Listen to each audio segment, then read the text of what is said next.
আজকে যে ব্লগটা তোমাদের সাথে শেয়ার করছি সেটি হচ্ছে হোলি স্পেশাল পিকনিক ব্লগ। আর আমার ভিডিও যারা দেখো বা চেনো তারা হয়তো আমাকে কমেন্ট করতে পারো তোমাদের পিকনিক বছরে কতবার হয়। আসলে পিকনিক ব্যাপারটা হচ্ছে সবাই যখন এক জায়গায় থাকে আনন্দ সহকারে একটা খাওয়া দাওয়া, এটাকেই এখনকার দিনে আমরা পিকনিক বলছি, কিন্তু আমাদের বাড়ির মোটোটা হচ্ছে সবাই যখন এক জায়গায় একসাথে ফ্যামিলি মেম্বার থাকে ওই আলাদা আলাদা রান্না করা থেকে সবাই মিলে এক জায়গায় রান্না করব এবং সবাই মিলে এক জায়গায় বসে আনন্দ সহকারে খাবো। এটাই হচ্ছে আমাদের সো কল তোমরা যে বলতে পারো পিকনিকের মূল ব্যাপার। তো সেই হিসাবে আমাদের মধ্যে হঠাৎ ঠিক হলো যে পিকনিকের পরের দিন রাত্রেবেলায় আমরা সবাই মিলে পিকনিক করব। মেনু সেরকম কিছু না, একটু চিকেন বিরিয়ানি হবে আর তার সাথে হবে চিকেন তন্দুরি, যেটা সন্ধ্যাবেলার আইটেম। তো সবাই লেগে পড়েছে সেই মতো কাজ করার জন্য। আমাদের দুই কাকি বসে সব আদা রসুন ছাড়াচ্ছে এবং তার সাথে কাকার ছেলে চিকেন তন্দুরি করার জন্য তার প্রিপারেশান করছে, যেখানে সবাই মিলে হেল্প করছে। এবং এই তন্দুরি চিকেনের যে ম্যারিনেশনটা সেটা সকালেই করে রাখা হয়েছিল, যার ফলে করা খুব সহজ হয়েছিল। তো এইভাবে করে আস্তে আস্তে দেখো মোটামুটি আমরা তন্দুরি করার প্রসেসিং শুরু করে দিয়েছি। আস্তে আস্তে এটা হচ্ছে এবং সবাই মোটামুটি এর মধ্যে হাত লাগিয়েছে। এখানে কেউ বলছে না যে আমরা পার্সোনালি করেছি, আমি হয়তো ভিডিও করছি।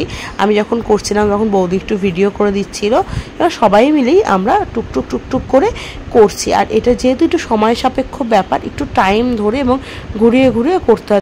আমাদের বাড়িতে ভাই বোনরা যখন এক জায়গায় হয় না, তো সবাই মিলে চেষ্টা করে যে একটুখানি আনন্দ ফুর্তি করে সময়টাকে কাটানোর।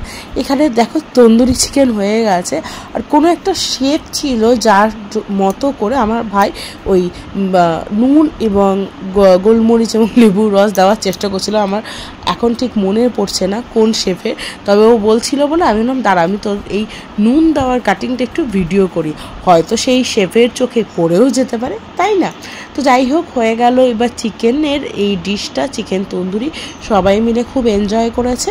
এবার তারপরে শুরু হলো বিরিয়ানি রান্না, যেটা ভাই করেছিল। অ্যাজ ইউজুয়াল বিরিয়ানিটাও ভীষণ ভালো হয়েছিল। আর সবাই মিলে এক জায়গায় বসে খেলে না, তখন কিন্তু খাওয়া দাওয়ারের টেস্টটা দ্বিগুণ বেড়ে যায়। আর যেখানে হই হুল্লোড় করতে করতে যেখানে বিরিয়ানি করা হয় তাহলে তো কোনো কথাই নেই। দেখো চিকেন বিরিয়ানিটা কি সুন্দর হয়েছে না? তোমরা যারা চাও এরকম চিকেন বিরিয়ানি খেতে তাহলে কিন্তু আমার ভাইয়ের সাথে কন্ট্যাক্ট করো, অবশ্যই ভালো রান্না করে। আমি হয়তো ছোটোখাটো একটু ওর প্রচারও করে দিলাম, কিন্তু যদি একবার ট্রাই করো ওর হাতের রান্না, আমি বলবো অবশ্যই তার প্রেমে পড়ে যাবে, এতটাই সুন্দরও রান্না করে। তো যাই হোক এবার সবার রান্নাবাড়ি হয়ে গেছে, সব বাচ্চা কাচ্চা মিলে বসে পড়েছে বিরিয়ানি খেতে এবং আমার কাকি দিয়ে দিচ্ছে সবাইকে বিরিয়ানি। ভীষণ মজা করে আনন্দ করে আমরা সবাই মিলে সেলিব্রেট করলাম হোলি এবং তার সাথে আনন্দ করে আমরা সবাই মিলে খাওয়া দাওয়া করলাম। যদিও বা রাত 12টা তখন প্রায় বাজে, কিন্তু আনন্দের কাছে রাতটা একদমই কিন্তু চোখে লাগে না। এই হলো আমাদের হোলি স্পেশাল পিকনিক। ব্লগটি ভালো লাগলে অবশ্যই কমেন্ট অ্যান্ড শেয়ার করুন।